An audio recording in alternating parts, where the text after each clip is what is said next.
오늘의 말씀, 크리스천 가정에서의 갈보리 사랑입니다. 크리스천 가정에서의 갈보리 사랑. 오늘날 가정을 지키는 것이 얼마나 중요한지 보여주는 증거가 바로 미국에 있습니다. 미국은요, 흑인 아이들 중에 아버지 없이 성장하는 아이들이 몇 명 정도 될 것 같으세요?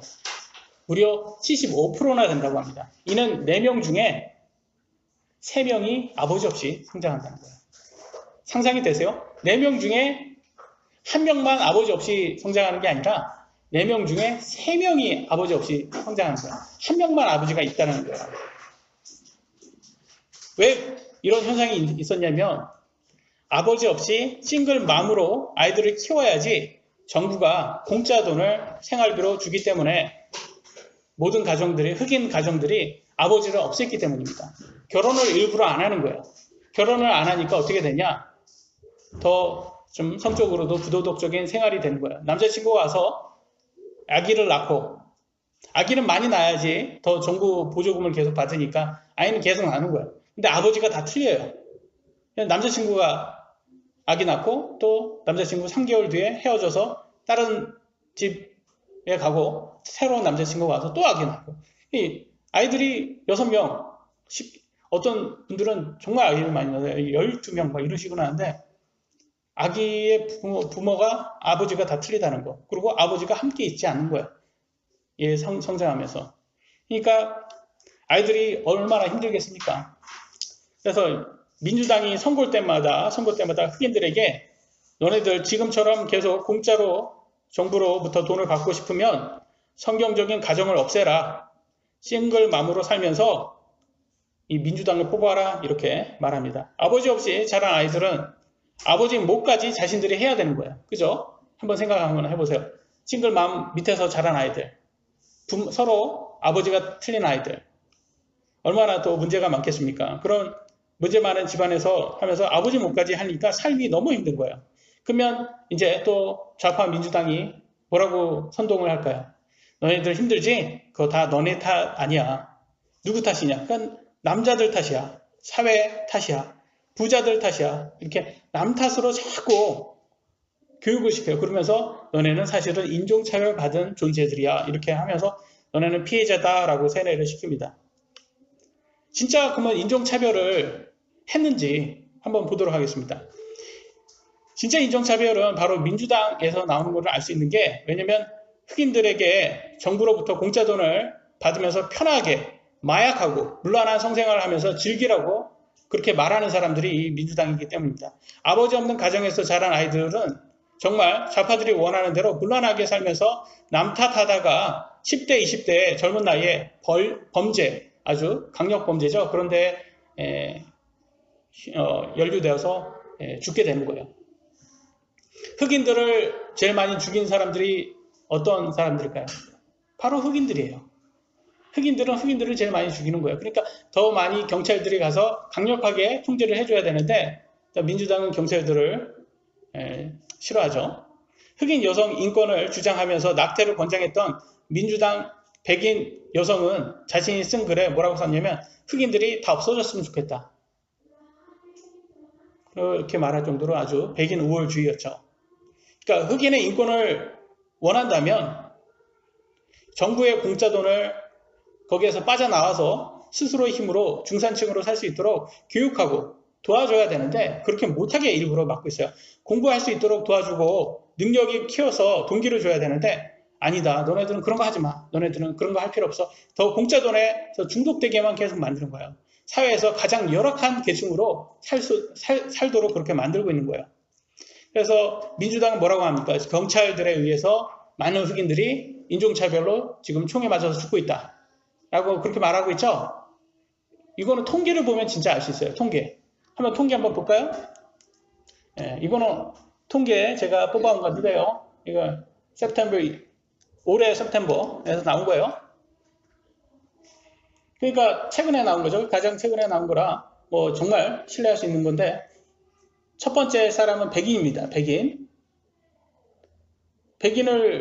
보면서 전체적으로 보면 이제 올해가 이제 빨간색이 올해인데 2017년부터 이제 계속 하는데 보면 전반적으로 좀 약간 줄어 있는 게 보일 수 있어요. 그죠? 전반적으로 줄어 있는 게 보일 수 있어요. 그래서 이걸 보면 한 개 알 수 있는 게 뭐였어요? 트럼프가 집권한 이후부터는 점차적으로 사람들이 경찰에 의해서 총에 맞는 인원들이 준다는 거죠. 그 말은 뭐예요? 강력 범죄자들이 준다는 거예요. 그걸 얘기하고 있고요. 백인이 있고 두 번째가 흑인입니다. 흑인이 많이 지금 총에 맞아서 죽고 있어요. 백인이 많이 총에 맞아 죽고 있어요. 네, 백인이 더 많이 나요. 백인은 지금 500명에서 200명 사이잖아요, 지금. 그죠? 보이시죠? 근데 흑인은 200명에서 100명 사이예요. 올해는 100명이고, 그러니까 지금 점차적으로 줄고 있다는 걸 볼 수 있고, 그러니까 범죄는 더 줄고 있고, 총에 맞아 죽는 사람들을 보면 흑인이 오히려 백인보다 덜 맞아 죽는다는 걸 알 수 있어요. 근데 미국에 가보셨으면 아시겠지만, 총은 경찰만 있습니까? 범죄자들도 있습니까?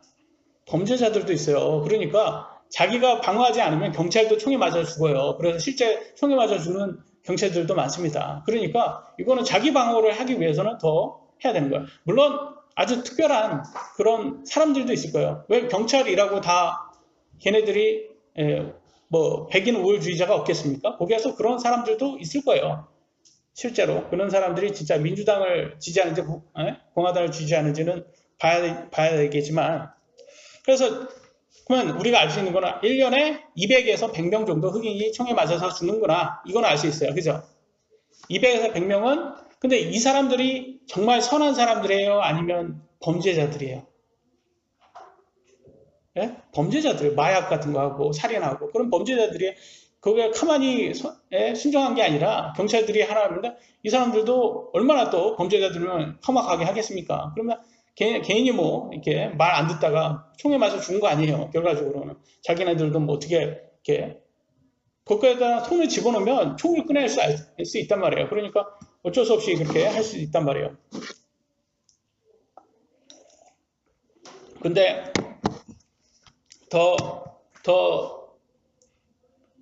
뭐라고 할까, 충격적인 사실은 흑인들 1년에 흑인 아기들을 낙태하는 숫자로 죽는 아이들이 몇 명이나 되는지 아세요? 1년 동안 30만 명을 낙태한다고 합니다. 흑인 여성들이 30만 명을 뱃속에서 죽이고 있어요. 근데 참 웃기죠? 민주당은 200명 사람들, 100명에서 200명 흑인들이, 범죄자들이 죽었다고 눈물을 흘리라고 그렇게 선동을 하는데, 정말로 아무 죄 없는 아기로 태어나서 엄마 뱃속, 가장 안전해야 되는 엄마 뱃속에서 죽어가는 30만 명의 아이들에게는 전혀 슬퍼하지 않는다는 거예요. 그건 당연히 여성의 인권처럼 그렇게 말을 하고 있어요. 누가 이렇게 지금 하고 있어요? 예? 지금 좌파 민주당이 이렇게 얘기를 하고 있어요. 선량한 아기들은 죽이고 범죄자들은 살려라. 지금 이렇게 하는 게, 지금 옛날에 성경에서 봤을 때 이 선량한 아무 죄 없는 예수님은 십자가에 못 박아 죽이라고 하고 폭동 살인자인 바라바를 풀어주라고 하는 이스라엘 백성하고 똑같은 모습이 생각나지 않습니까, 여러분?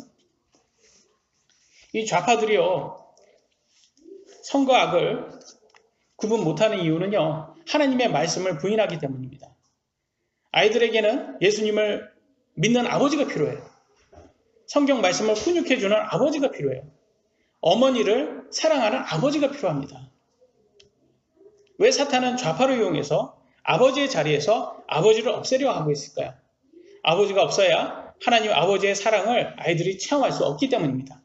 흑인 아이들에게 가서 하나님 아버지가 너희를 사랑해 라고 했을 때 흑인 아이들이 그걸 어떻게 공감이 될까요? 여러분은 어떻게 생각하세요? 나는 아버지가 없는데, 아버지 사랑을 받아본 적이 없는데 내가 어떻게 알아? 이렇게 하지 않을까요? 흑인 아이들 3명 중에 4명 중에 3명이 아버지 없이 자란다고 합니다. 이러니 흑인 아이들은 하나님 아버지의 사랑이 전혀 느껴지지 않을 거예요. 그래서 사탄은 지금 자꾸 모든 가정에게 너네 가정에서 아버지를 없애라, 이렇게 말하고 있습니다. 오늘 본문으로 돌아가 보겠습니다. 에베소 5장 25절 남편들아 너희 아내 사랑하기를 그리스도께서 교회를 사랑하사 교회를 위하여 자신을 주신 것 같이 하라. 무슨 말일까요? 예수님이 교회를 너무 사랑하셨어요. 교회는 예수님의 신부예요. 아내예요. 신랑 되시는 예수님께서 이 교회를 정말 사랑하셔서 자기 자신의 자기 목숨을 주면서까지 이 교회를 사랑하셨어요. 그만큼 남편들아 너희도 너희 아내들을 그렇게 사랑해라. 자신의 목숨을 줄 만큼 아내를 사랑하라고 하나님께서 말씀해 주셨습니다. 이것처럼 여러분 남편들은요. 아내를 그만큼 사랑한다는 걸 누구한테 보여줘야 되겠습니까? 아이들에게 보여줘야 돼요. 저희 아이들에게 아빠가 누구를 가장 사랑할까라고 제가 물어봤을 때 제 큰딸 유진이가 이렇게 말하더라고요. 엄마요. 이렇게 말하더라고요. 아빠가 엄마를 제일 사랑한다고 이렇게 말하는 거예요. 근데 사실 저는 그때 엄마 생각하지 않고요. 저는 물어본 의도는 너네들 중에서 누가 제일 내 아빠가 사랑할까? 그래서 누구를 얘기하든지 저는 의도는 사실은 너희 모두를 똑같이 다 사랑한다. 이걸 얘기하고 싶었는데 대뜸 엄마라고 얘기를 하니까 제가 생각했던 거하고 틀리잖아요. 그러니까 맞아. 엄마를 내가 제일 사랑하고 그지? 엄마를 제일 사랑하고 너희들은 다 동일하게 사랑해. 이런 식으로 막 이렇게 얘기했던 생각이 나. 근데 너무 감사한 거예요. 제가 그런 의도로 물어본 건 아니었지만 엄마라고 얘기해 주니까 내가 엄마를 제일 사랑하고 있구나라는 걸 아이들한테 내가 보여주고 있구나 지금. 그러니까 좀 하나님께도 감사하게 되더라고요. 그래서 그런 것을 봤을 때 이 남편은 아내를 사랑한다는 것을 아이들한테 계속 보여줘야 됩니다. 또 더욱더 그럴 것이 저는 항상 아이들하고 이제 엄마하고 얘기할 때 항상 엄마 편을 제가 들죠. 엄마 말 들어. 그거 엄마 말 들어. 그 엄마 말 들어. 딱 이렇게 제가 얘기하죠. 그럼 엄마가 얘기하면 제가 또 이제 옆에서 도와서 빨리 엄마 말 들어라고 이렇게 엄마 편을 들죠. 또 엄마는 어떻게 하겠습니까? 제가 얘기할 때 누구 편을 들까요? 아이들 편 안 듣고 제 편을 들죠. 그러니까 아이들 보기에는 아빠는 엄마 편, 엄마는 아빠 편. 그러니까 아이들 편은 안 들어요. 그러니까 아이들 입장에서는 역시 아빠 엄마는 자기들 편이야 이렇게 보이겠죠. 그게 좋은 거예요. 그게. 그러니까 제일 사랑하구나 이런 걸 보여줄 수 있는 거야. 그러니까 남편이 남의 편이 아니라 남의 편이 아니라 자기 편이 되는 거예요. 그래서 남편 되면 안 되겠죠. 남의 편 되면 안 돼. 자기 편, 자기가 돼야 되는 거예요. 그래서 아빠 엄마가 서로 사랑한다는 것을 아이들에게 보여주는 것이 좋은 이유가 이렇게 아빠 엄마가 서로 사랑하면 가정이 이렇게 확고하고 안전하다는 걸 아이들이 느낄 수 있게 해준대요. 그러면 아이들은 거기에서 안정감을 느끼고 굉장히 행복해한다고 합니다. 근데 반대로 부부가 서로 싸우는 모습을 자꾸 아이들에게 보여주면 아이들은 굉장히 불안해한다고 합니다. 그러니까 그런 것들이 다 교육이 된다는 거예요. 그래서 예수님은 그걸 얘기하시고 예수님이 교회를 사랑하는 것처럼 너희 남편들은 아내를 사랑해야지 아이들 교육에도 좋고 가정에 행복하게 된다라고 말씀하신 거예요. 그래서 예수님께서 교회를 얼마큼 사랑하셨습니까? 갈보리 십자가에서 자신 목숨을 내주면서까지 사랑하셨어요. 그러니까 여러분들도 그런 가정이 돼야 돼요. 크리스천이라고 다 크리스천 가정이 되는 건 아니에요. 크리스천끼리 결혼했다고 크리스천 가정이 되는 것은 아닙니다. 우리가 가정으로부터 혜택을 받은 만큼 가정을 위해서 우리가 많이 섬겨야 되는 거예요. 그래서 불필요한 것을 빼고 또 빼는 것뿐만 아니라 거기 채워넣는 것도 중요하죠. 그래서 크리스천 가정을 우리가 만들기 위해서는 여러 가지 일을 해야 됩니다. 하나님 말씀에 맞게 남편과 아내가 아름다운 관계가 되기 위해서는요. 예수님과 교회의 사랑의 관계가 되어야 된다고 성경은 말합니다. 우리의 결혼 생활을 통해서 세상 사람들에게 예수님과 교회 관계를 대신해서 보여줄 수가 있어야 합니다. 여러분 어떠세요? 여러분 가정은 예수님과 교회 관계를 바르게 사람들에게 보여주고 계십니까? 우리의 결혼 생활은 교회의 간증이 됩니다. 성도들이 정말 많은 그런 교회들이 있어요. 근데 교회 건물들 정말 크고 교회가 정말 의리의리하게 큰 건물인데 성도들 한 분 한 분의 그 가정을 들여다보면 막 깨져 있고 서로 싸우고 물어뜯고 불화가 많고 그런 가정들이 많은 그런 구성으로 이루어진 교회라면 어떻겠어요? 여러분 사회에서 그런 게 본이 되겠습니까? 본이 안 된다는 거예요. 그렇게 간증이 좋지 않게 된다는 거예요. 그래서 우리는 교회가 정말 하나님의 원하는 그런 간증을 갖기 위해서는 먼저 우리 가정이 하나님 말씀대로 바르게 되어야 된다는 것을 우리가 알 수가 있습니다. 하나님께서는요, 여자에게, 아내에게, 어머니에게 주시는 말씀이 있고요. 남편과 아버지에게 주신 말씀이 있고 또 자녀들에게 주신 말씀이 있습니다. 그래서 우리가 그 말씀을 통해서 어떻게 살아야 되는지를 볼 수 있습니다. 정말 우리 가정이 갈보리 사랑을 전할 수 있는, 세상 사람들이 갈보리 사랑을 전할 수 있는 그런 가정을 원한다면 하나님 말씀으로 우리가 이렇게 해야 될 거라는 걸 우리가 알 수 있습니다. TV에 보면 부부 클리닉 전문의들 나오고 아동 전문의들 나와가지고 여러 솔루션을 알려줍니다. 그대로 하는 게 참 좋아요. 그죠? 왜냐면 전문가들이니까. 근데 한 가지 단점이 있어요. 뭐냐면 세상이 주는 솔루션에는 부작용이 꼭 따릅니다. 뭐 하나 했을 때 하나 하면 두 개의 부작용이 따를 때도 있어요. 그래서 잘 조심하게 따라야 됩니다. 근데 하나님의 말씀은 부작용이 없이 우리들에게 좋다고 말합니다. 로마서 5장 1절로 5절 우리가 같이 한번 보겠습니다. 그러므로 우리가 믿음으로 의롭게 되어 우리 주 예수 그리스도를 통해 하나님과의 화평을 누리는도다. 또 우리가 그분을 통해 지금 우리가 서 있는 이 은혜 안에 믿음으로 들어감을 얻었으며 하나님의 영광의 소망을 기뻐하느니라. 그리할 뿐 아니라 우리가 환난도 기뻐하나니 환난은 인내의 체험은 소망을 이루는 줄 우리가 아노라. 소망이 우리를 부끄럽게 하지 아니함은 우리에게 주신 성령님에 의하여 하나님의 사랑이 우리의 마음에 넓게 부어졌기 때문이다. 이게 무슨 말이냐면 우리의 빨간 것만 보겠습니다. 우리의 믿음으로 화평을 누린다고 하고요. 우리가 또 기뻐한다고 해요. 근데 어떤 거를 기뻐하냐? 환난도 기뻐하고요. 인내도, 체험도, 소망도 다 기뻐한답니다. 근데 왜 기뻐하냐? 성령님께서 우리 안에 하나님의 사랑을 넣어줬기 때문에 기뻐한다고 하는 거예요. 여러분 한번 생각 한번 해보세요. 환난, 인내, 이걸 기뻐할 거예요? 고생하는 거예요? 환난, 인내, 이거 기뻐할 게 아니에요. 이거는 고생이기 때문에. 이거 누가 환난, 인내를 기뻐하면서 할 수 있어요? 근데 이걸 기뻐하게 할 수 있다는 거예요. 언제? 성령님께서 우리가 성령 충만할 때, 하나님의 사랑으로 성령 충만할 때 이게 가능하다는 거예요. 여러분, 직장 생활하는 사람들, 세상 사람들은 직장 일할 때 피곤하잖아요. 얼마나 피곤하겠습니까? 상사들한테 또 잔소리 들어야 되고, 또 업무 때문에 스트레스 받을 일이 얼마나 많겠어요. 근데 꼭 그 사람들이 뭘로 위안을 해요? 내가 이 일 마치고 나가서 한 잔의 술, 사람들하고 하는 한 잔의 술에 의해서 내가 위로받는다. 이렇게 말을 해요. 맞아요. 그들에게는 이 술이 위로자예요. 술이 위로자. 근데 술에는 부작용이 있습니다.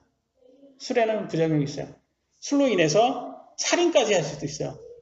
오늘날 정말 많은 사람들이요. 음주운전으로 인해서 죽어가고 있어요. 맞죠? 술에 의해서 지금 어떤 부작용이 살인까지 하는 부작용이 있어요. 또 술로 인해서 또 여러분 건강도 잃죠? 가정도 잃죠? 그 다음에 여러분은 안정한 가정을 이루는 또 재정, 열심히 여러분 번 재정도 돈도 다 잃죠. 얼마나 많은 부작용이 있다는 것을 볼 수가 있는 거예요. 그래서 우리는 뭘로 위안을 삼아야 돼요? 하나님의 사랑을 통해서 성령의 충만을 위로 삼아야 된다는 걸 알 수 있어요. 근데 우리가 여러분 성령 충만이 잘 돼요? 그게 힘들어요. 힘들죠. 그게 잘 안 되죠. 근데 성경에는 안 되는 이유가 우리가 구하지 않기 때문이라고 말합니다. 야고보서 4장 2절로 3절 너희가 구하지 아니하기 때문에 우리가 하나님이 주시지 않는다는 거예요. 그리고 또 우리가 기도할 때도 너무 정욕에 따라서 쓰려고 잘못 구하니까 우리가 기도응답을 못 받는다는 거예요. 우리가 성령 충만을 위해서 기도해야 되는데 자꾸 이렇게 좀 로또 1등 당첨 또 뭐가 있을까요? 좀 한 방에 주식 부자 이런 거 그런 거 자꾸 이런 거 구하니까 안 되는 것 같아요. 이런 거. 오늘날 동학 개미인가 해가지고 사람들이 그렇게 빚을 져가면서 주식을 한다고 그렇게 하더라고요. 여러분 조심하셔야 됩니다. 그런 거 정말. 왜냐하면 항상 붕괴 97년도 IMF 때나 2008년도 금융위기 때나 항상 그 붕괴하기 직전은 아주 누구도 예상할 수 없이 잘 됐다는 거예요. 주식도 막 올랐고, 그래. 지금 그요. 집도 부동산도 엄청 올랐죠? 지금 주식도 엄청 올랐죠? 근데 언제 붕괴할지는 아무도 몰라는 거예요. 근데 붕괴가 뭐 영원히 이렇게 잘 되겠어요? 한번 붕괴는 하겠죠? 그러니까 조심하셔야 되는 거예요. 이럴 때 조심하셔야 되는 거예요. 그래서, 부작용, 세상의 부작용 너무 믿지 마시고, 하나님 말씀으로 우리가 성령 충만하기를 원해야 됩니다. 오늘 말씀, 첫 번째 말씀은요, 갈보리 사랑은요, 사랑의 언약이라고 이렇게 말합니다. 잠언 5장 1절로 3절인데요, 3절만 읽겠습니다. 낯선 여자의 입술은 벌집같이 꿀을 떨어뜨리며 그녀의 입은 기름보다 미끄러우니라. 이렇게 나왔어요. 낯선 여자는 어떤 여자일까요? 낯선 여자는 여러분이 모르는 여자를 얘기하는 게 아니라 낯선 여자는 여러분의 배우자가 아닌 여자를 낯선 여자라고 말합니다. 근데 어떻게 그 여자가 여러분을 홀려요? 예? 벌집같이 꿀이 떨어지는 입술로 흘리죠. 어디에 많이 나옵니까? 소주병 광고에 많이 나옵니다. 여러분. 그죠? 이쁜 얼굴, 이쁜 여자들이 와서 자꾸 홀리잖아요. 잠언이 쓰여진 시기가 언제냐면 지금부터 2700년 전이에요. 그러니까 2700년 전에 낯선 여자가 남자를 홀리듯이 2700년 이후인 지금도 똑같구나. 홀리는 방법이 똑같구나. 근데 잠언 5장 5절에 보니까 이렇게 말해요. 그녀의 발은 사망으로 내려가고 그녀의 걸음은 지옥을 굳게 붙으니라. 그러니까 그런 여자 쫓아가다가는 여자에게 홀렸다가는 어떻게 돼요? 지옥 간다는 거예요. 여러분. 조심해야 된다는 거예요. 6절에 보니까 또 이렇게 말합니다. 그런즉 내가 생명의 행로를 곰곰이 생각하지 못하며 그녀의 길들이 움직임으로 내가 능히 그것들을 알지 못하느니라. 생명의 행로가 어디예요? 천국으로 가는 길을 얘기하는 거예요. 그러니까 그런 여자의 유혹에 빠진 사람들은 천국으로 가는 길이 생각한다 안 한다? 안 한다라는 거예요. 정말 천국에 가는 사람들은 그런 유혹에 빠진 사람들은 천국에 관심이 있겠어요? 없죠. 그런 유혹에 빠져서 거기에서 즐겁게 정욕적인 타락 속에서 즐기는 사람들이 그런 거 하겠습니까? 천국을 생각하겠습니까? 그런 사람들이 예배에 신실히 참석해서 하나님 말씀을 곰곰이 연구하겠어요? 잠언 5장 7절로 13절에 이렇게 나왔어요. 그런즉 오 자녀들아 너희는 이제 내 말을 듣고 내 입에 말들에서 떠나지 말라. 내 길을 그녀에게서 멀리 옮기라. 그녀의 집 문에도 가까이 가지 말라. 내가 내 종기를 남들에게 주며 내 삶의 횟수를 잔인한 자들에게 줄까 염려하노라. 낯선 자들이 내 재물로 충만하게 되며 내가 수고한 것들이 낯선 자의 집에 있게 될까 염려하노라. 여러분 술에 빠진 사람들, 도박에 중독된 사람들, 다 돈 누구한테 흘러가요? 이런 사람들한테 흘러간다는 거예요. 또한 마지막에 이르러 내 살과 내 몸이 소멸될 때 내가 애곡하며 마지막이 안 좋다는 거예요. 여러분 삶이 끝이 안 좋아요. 말하기를 내가 어찌 훈계를 미워하고 내 마음이 책망을 멸시하여 내 선생의 목소리에 순종하지 아니하고 나를 훈계하던 이들에게 귀를 기울이지 아니하였던가. 뭐냐면 젊어서 자기 아내에게 신실하지 않고 밖에 나가서 자꾸 술집에 가가지고 자기 열심히 번 돈 다 쓰는 사람들 있잖아요. 그런 남자들 죽을 때 임종하기 전에 아내가 옆에 있을까요? 자식들이 옆에 있을까요? 없는다는 거예요. 그러니까 슬프다는 거예요. 그런데 낭비하지 말라는 거예요. 술집 가가지고 열심히 돈 바쳐봤자 그런 여자들이 여러분의 아내와 같지 않다라는 거예요. 그런 사람도 있어요. 막노동하는 그런 아저씨들 있어요. 근데 열심히 그렇게 몸이 망가지도록 그렇게 돈을 버는데 돈이 안 모여요. 왠지 아세요? 돈만 모이면 다 어디다 갖다 바쳐요, 그 돈을. 아시죠? 그런데 갖다 바치는 거예요. 낯선 사람들한테 갖다 바쳐요. 그 돈이 모이겠습니까? 제가 군생활을 길게 하지 않았습니까? 장교로 6년 동안 군생활을 했는데 제 동기들이나 선배나 후배나 이렇게 보면 이렇게 하는 애들이 있어요. 그 돈으로 맨날 단란한 데 가서 술 마시고 또 후배들 데리고 와가지고 막 이렇게 술 마시고 그러면 술값 내고 그러면 후배들이 술 같이 마시는 애들이 얼마나 좋아하겠어요. 우리 선배 최고, 멋지다, 뭐 이렇게 막 별의별 거를 다 해주죠. 그렇게 인정받았어요. 저하고 뭐 동기들 뭐 좋은 차 뽑고 막 그래가지고 열심히 그렇게 술 마시고 여자 만나고 그렇게 다니더라고요. 근데 딱 전역할 때 보니까 걔 통장에 있는 돈하고 제 통장에 있는 돈을 딱 봤더니 그 차이가 나겠습니까? 안 나겠습니까? 차이가 나는 거예요. 걔는 낯선 사람들한테 그렇게 갖다 바치니까. 그러니까 출발점이 사회에 나가서는 사회생활을 해야 되잖아요. 여기에서는. 가정도 꾸려야 되고. 그러니까 여기에서부터는 차이가 나는 거예요. 그러면 걔네들은 뭐 해야겠어요? 남 탓하기 시작해요. 자기가 여지까지 그렇게 쓴 거는 생각하지 않고 남 탓하기 시작해요. 나는 흙수저다. 나는 뭐 이렇게 우리 부모는 왜 나한테 안 주냐? 자꾸 이렇게 남 탓을 하더라고요. 그런 애들이. 공통점이. 근데 잠언 5장 18절에 이렇게 말합니다. 내 셈이 복되게 하며 또 내가 젊을 때 취한 아내와 더불어 기뻐하라. 예, 여러분 아내에게 신실해야 된다고 말합니다. 술집에 아무리 돈 많이 갖다 줘봤자 아내처럼 남편을 보살펴 주지 않습니다. 예. 근데 이렇게 하는 사람들, 신실하지 않은 사람들, 나이 많이 먹어서 어떻게 누구한테 아내한테 어떤 대접 받겠어요? 푸대접 받죠. 푸대접. 자기가 뿌린 대로 거두는 거예요. 제 아내가 저를 만나기 전에 미국에서 뭘 했냐면 그 한국 여성들을 대상으로 영어를 가르쳤어요. 왜 한국 여성들이 거기에 많냐면 제 아내의 고향이 앨리바마 헌스빌인데 거기에 LG전자 지사가 거기 있었어요. LG전자. 그러니까 한국 사람들이 꽤 있었겠죠. 거기에서 이제 한국 LG 거기에 전자에 다니시는 분들이 거기 가면 주재원이라고 이렇게 부르더라고요. 굉장히 높이 가서 어떻게 보면 성공한 거예요. 한국 사람이 거기에 가서 미국에 가서 일을 하니까. 근데 남편이 주중에는 맨날 회식하고 술 마시고 들어오고 주말에는 맨날 골프 치러 다니는 거예요. 그러니까 아내가 혼자 아이들 다 키우는 거예요. 얼마나 힘들겠어요. 근데 주재원이니까 남편은 영어 잘하죠. 아이들은 학교 보내니까 영어 빨리 배워오죠.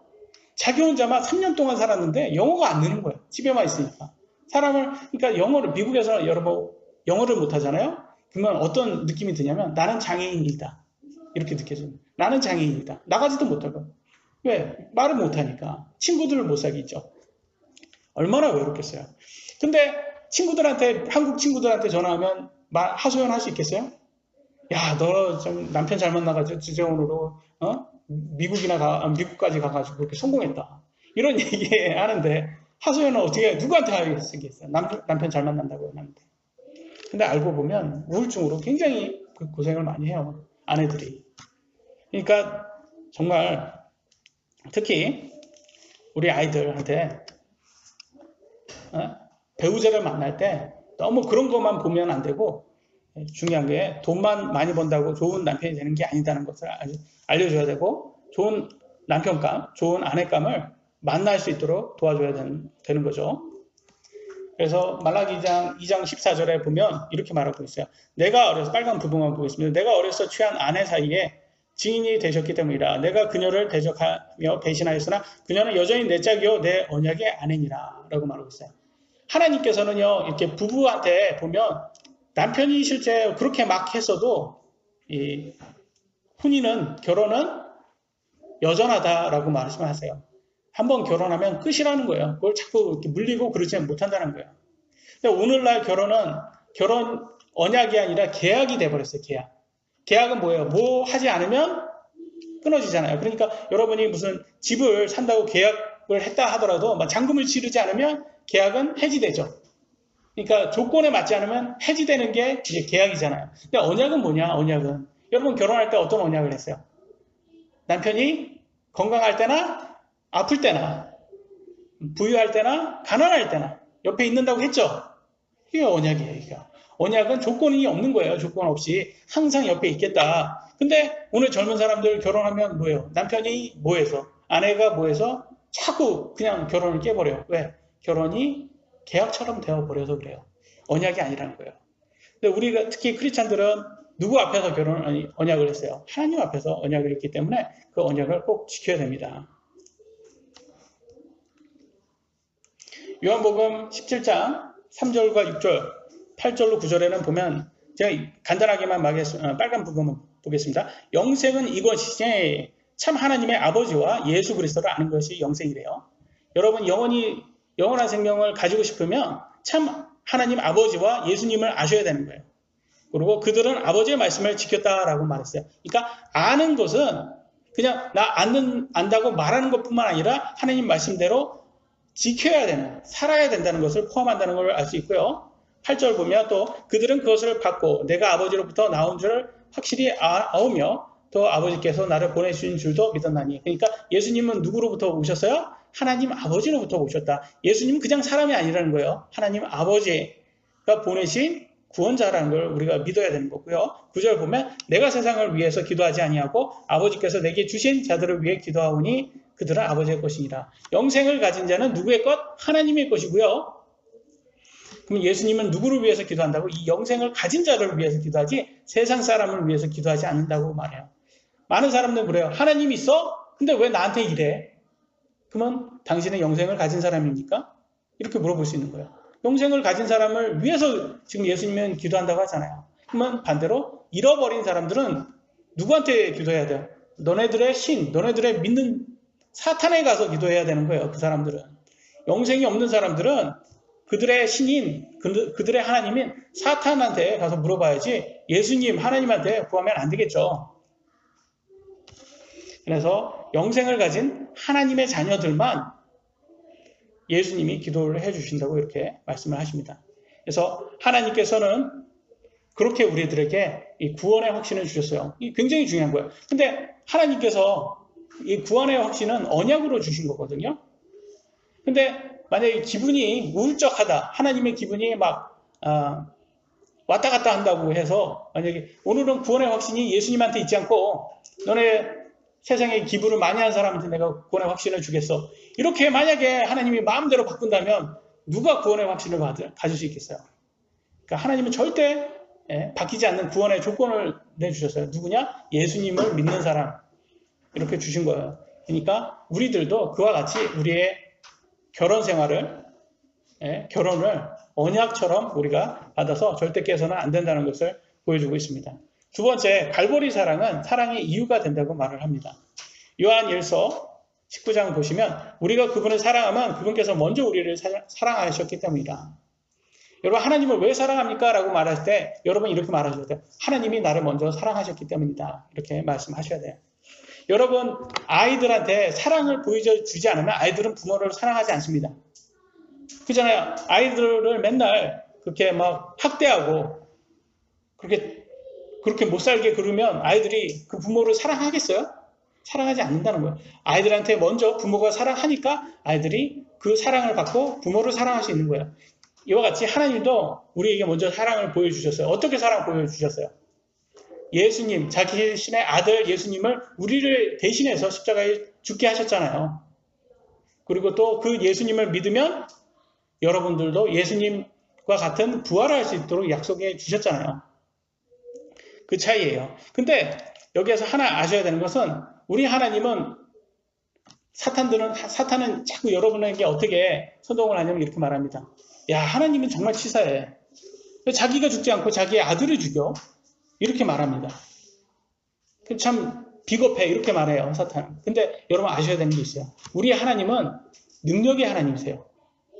아들을 그렇게 죽게 내놓지만 거기에서 끝나지 않고 부활할 수 있는 능력을 갖고 아들을 부활시킬 수 있는 능력을 갖고 계신 그런 하나님이니까 그렇게 할 수 있는 거예요.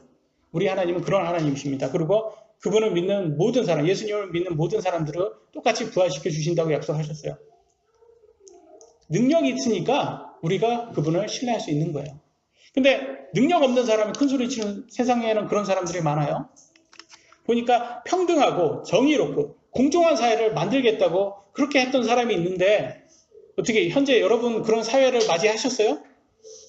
그런 사회인 것 같아요. 근데 이 사람이 능력은 없어서 말은 잘하는데 능력이 없어요. 그러니까 할 수 아는 게 뭐냐면 이간질을 잘합니다. 서로 싸움 붙이는 거. 그러니까 오늘날 기업하고 노조가 서로 싸웁니다. 집주인하고 세입자가 자꾸 싸워요. 건물주하고 자영업자가 서로 싸워요. 자꾸 그러잖아요. 지금 싸움을 계속 싸우게 만들어요. 이간질. 능력 없으니까 할 줄 아는 거는 싸움 붙이는 거예요.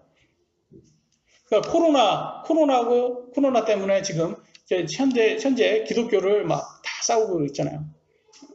코로나가 다 기독교인 것처럼 이렇게. 근데 이게 이간질은 누구의 전문가가 누구냐면 성경에 나와 있습니다. 전문가. 요한계시록 12장 10절에 보면 우리 형제를 고소하는 자, 밤낮으로 그들을 고소하던 자가 쫓겨났도다. 누구 얘기하는 거예요, 지금? 사탄 얘기하는 거예요, 사탄. 사탄은요, 하나님한테 가서, 하나님의 자녀가 이렇게 했대요.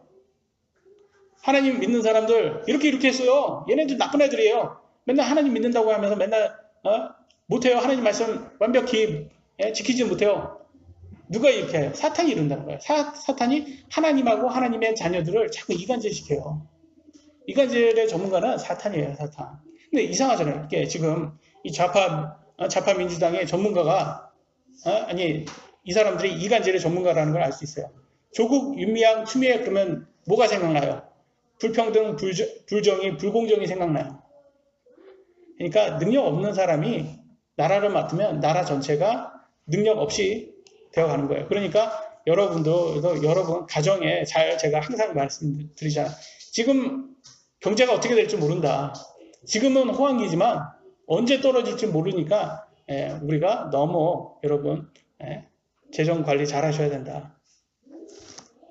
그래서 우리는 말만 잘하는 사람, 이런 사람을 믿지 않습니다. 능력이 있으셔야 돼요. 근데 우리 하나님은 능력이 있으시고 그분이 예수님 재림할 때 예수님을 믿는 모든 사람들을 부활시켜 주실 것을 우리에게 약속하셨습니다. 아내는요, 그 남자에게, 그러니까 아내가 남편을 사랑해야 하는 이유가 뭘까요? 많은 아내는 그래요. 남편이 이쁜 짓을 해야지 내가 사랑하지. 그게 아니라는 거예요. 남편이니까 사랑할 이유가 된다는 거예요. 남편도 그러죠. 항상 아내가 이쁜 짓을 해야 내 말을 잘 들어야지 내가 사랑하지. 아니라는 거예요. 아내니까 사랑할 이유가 된다는 거예요. 그걸로 충분하다는 거예요. 항상 여러분, 남편은 아내를 위해서 아내가 좋아하는 것을 하셔야 돼요. 아내도 마찬가지죠. 남편이 좋아하는 것을 하셔야 돼요. 근데 꼭 한국에 보면 아내가 남편을 얼마나 미워하는지 밥 먹는 꼴도 보기 싫다는 거예요. 이게 밥 먹잖아요, 남편이. 그러면 그 꼴도 보기 싫다는 거예요. 예전에는 밥 잘 먹어서 참 이쁘다고 그랬는데 이제는 밥 잘 먹어. 저는 뭐 그렇게 밥을 왜 이렇게 잘 먹어? 이렇게 해서 그 꼴도 보기 싫다는 거예요. 제가 그런 얘기를 들어보면 참 이게 이해가 안 되는 거예요. 왜 저렇게 미워할까 서로. 사랑하면서 한때는 저렇게 사랑하면서 결혼까지 했는데. 그래서 저건 잘못됐다라는 거예요. 그건 하나님이 원하는 결혼 생활이 아니라는 거예요. 그냥 남편이기 때문에 충분한 사랑할 만큼 사랑할 충분한 이유가 되는 거예요. 아내이기 때문에 충분한 사랑할 만큼의 되는 거예요. 이유가 된다. 세 번째, 갈보리의 사랑은 강권해주는 사랑이라고 합니다. 고린도후서 5장 14절, 그리스도의 사랑이 우리를 강권하기 때문이다. 이 강권이라는 말이 좀 약간 강제성을 느낀 것을 갖고 있어요. 근데 여기에서 강제성은요, 여러분을 막 이렇게 스토킹하거나 억압하거나 독재하는 그런 강제적인 사랑이 아니에요. 어떤 사랑이냐? 여기에 사랑은 너무 사랑해서 여러분이 딴짓하지 못하게 하는 사랑이에요. 죄보다 예수님을 너무 사랑하니까 죄 짓는 게 예수님한테 미안하니까 예수님을 죄를 안 짓게 하는 그런 사랑을 얘기하는 거예요. 여러분 멜로드라마 한번 보시면 이런 말을 합니다. 당신처럼 나를 사랑하고 돌봐주고 관심 가져주는 사람이 이 세상에 없어. 당신이 최고야. 이게 어떤 사랑이에요? 강권하게 하는 사랑이에요. 왜냐면 이 사람이 너무 나한테 잘해주니까 다른 것에 내가 눈길을 줄 수 없다라는 거예요.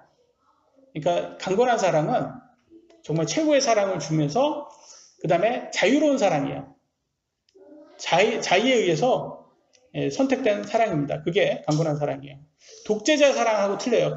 그 차이를 한번 제가 말씀드릴게요.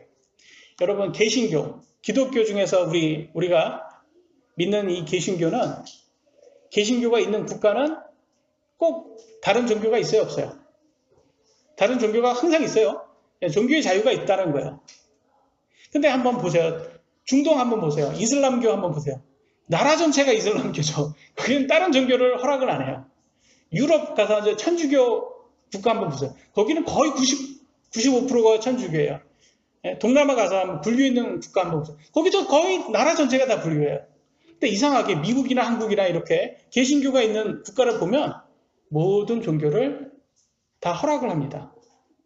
이 차이가 보이시죠?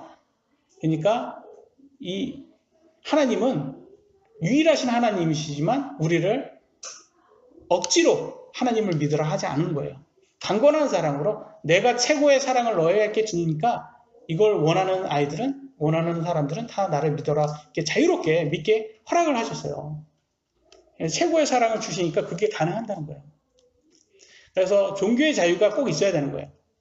근데 오늘날 이게 진보자파들은요, 맨날 인권, 자유 이런 말을 하잖아요. 이거 다 기독교에서 나온 건데, 기독교 개신교에서 나온 건데, 이런 거를 얘네들이 모르니까 지금 다 교회를 다 없애고 기독교 개신교를 다 없애야 되고 그래야지 자유 인권이 있을 거라고 생각하는데 지금 독재가 되고 있어요. 독재. 여러분 여러 정권을 여러분도 사셨겠지만 지금처럼 함부로 말하면 안 되는 대통령을 함부로 말하면 안 되는, 잡혀갈 수 있는, 아니면 또 대기문한테 악플을 받을 수 있는 어떤 코미디언이 그 문재인이라고 했다고, 문재인 씨라고 했다고 어마어마한 악플을 받았다고 하잖아요. 아니 예전에는 뭐 박근혜 나와 뭐 이렇게 해도 뭐 괜찮았잖아요. 유명한 사람, 박근혜 뭐 이렇게 해도 괜찮았는데 왜 문재인 씨라고 했으면 더 나은 거 아니에요? 근데 악플을 막, 지금 이 대개문이 얘네들이 종교예요, 종교. 사이비 종교예요. 자기 교주 욕했다 이거예요. 마지막입니다. 갈보리 사랑은 안정된 사랑이라고 성경은 말합니다. 여러분 예수님 믿으면 여러분 문제가 없어져요? 여러분 삶에 문제가 전혀 없습니까? 이 번영복음은요, 만사형통을 말해요. 그러면 예수님 믿으면 너는 문제없이 모든 게 잘 돼. 잘못된 교리예요. 잘못된 교리. 여러분 예수님 믿어도 똑같이 문제 있습니다. 세상 사람들처럼 문제 있어요, 여러분. 만약 여기에 문제가 없다면 여기가 천국이죠. 여긴 천국 아닙니다. 전쟁터예요. 사탄하고 싸워야 되는, 악한 영하고 싸워야 되는 전쟁터예요. 그러면 근데 어떻게 안정됨을 가질 수 있어요? 예수님께서 우리와 함께 이 고난을 헤쳐갈 수 있도록 약속을 해주셨기 때문입니다. 이 세상은요, 여러분 성경은 이 세상이 쉽다고 말할까요? 어렵다고 말할까요? 이 세상은 문제가 많다고 말할까요? 문제가 없다고 말할까요? 문제가 많다고 말합니다. 세상. 욥기 14장 1절 같이 한번 읽어보겠습니다. 시작.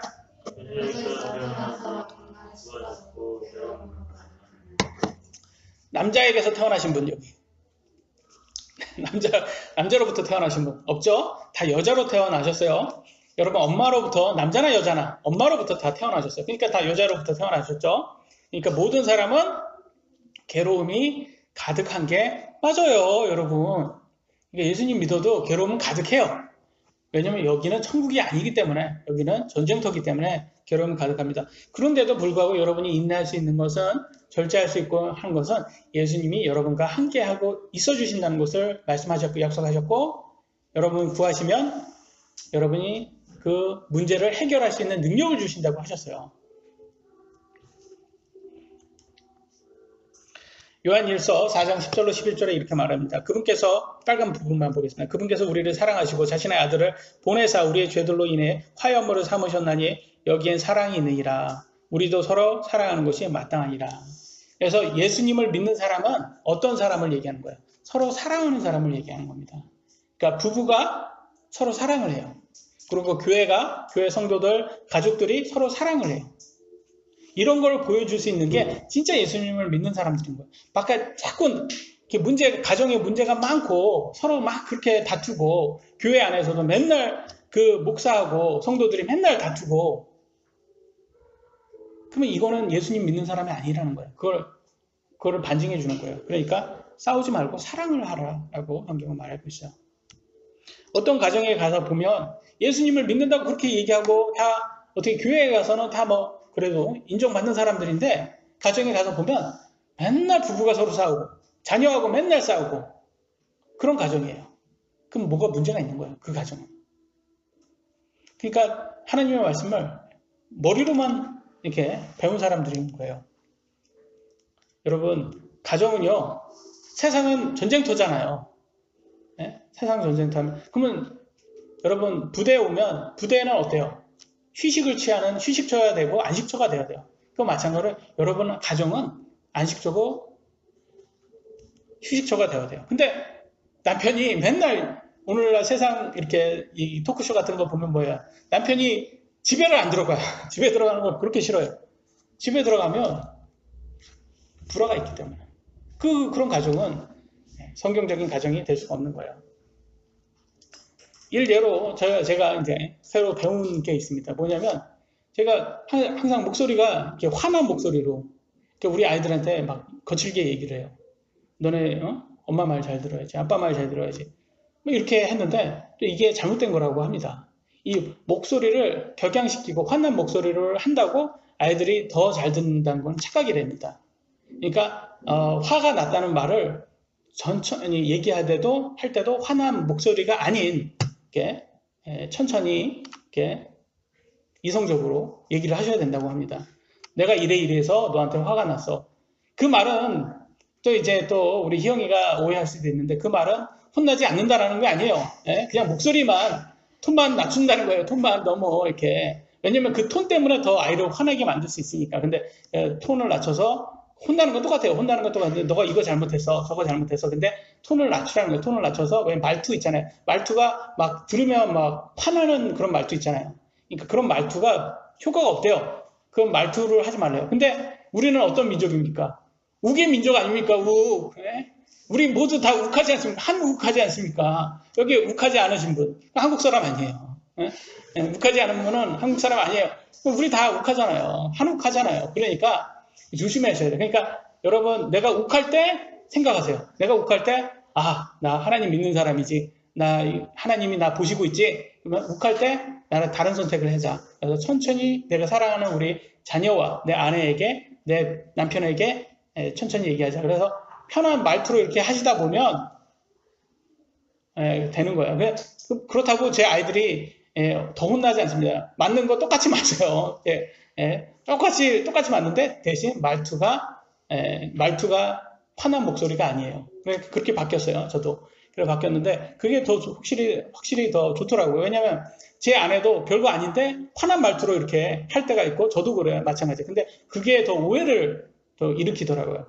화난 말투는 서로에게 좋지 않습니다. 그러니까 말투를 좀 친절하게 하시면 그런 오해거리 없이 그냥 더 나을 수 있습니다. 이제 마무리 짓겠습니다.